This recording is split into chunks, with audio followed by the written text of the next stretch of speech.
O'zingizni bilasizmi? Inson 30 yoshdan so'ng har 10 yilda 1-1,5 santimetrdan cho'kib boradi. Inson burni 10 mingga yaqin hidni ajrata oladi. Inson ko'zi 10 million xil turli ranglarni ajrata oladi. Sezgir ko'zlar oydin kechada 100 chaqirim narigi gugurt cho'pi yonganini ko'ra oladi. Xonadonimizda yonib turgan elektr lampochkasi bir soniyada 50 marta o'chib yonib pirpirab turadi. Bu g'oyat tezlikda sodir bo'lgani uchun uni ko'zimiz sezmaydi.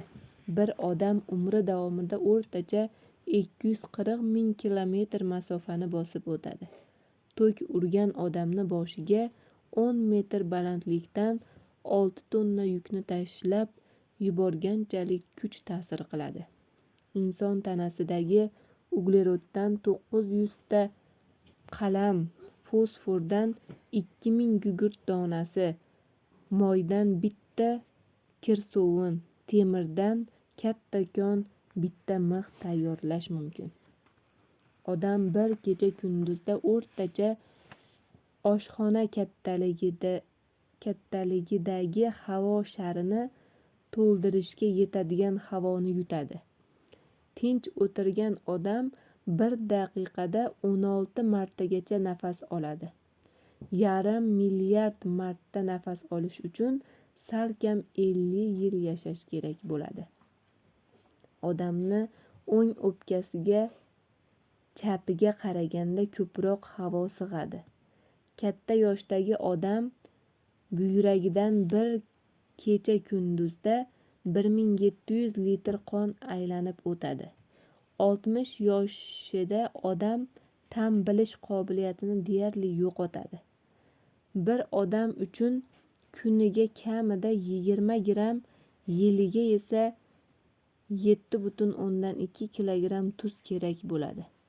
Odamni yodga bo'lgan bir kunlik ehtiyoji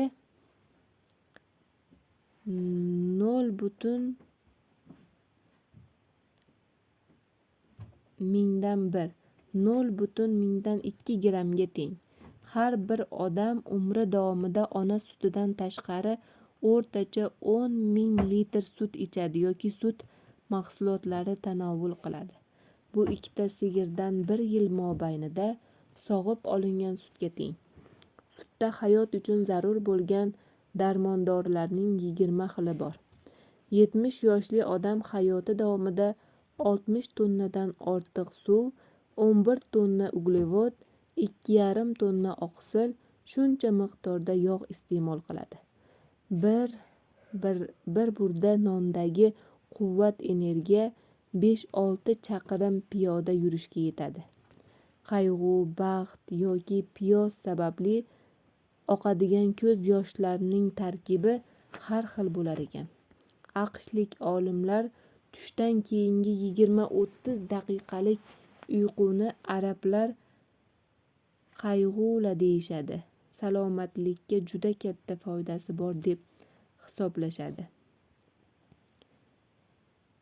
Odamning eng katta ichki a'zosi jigar hisoblanadi.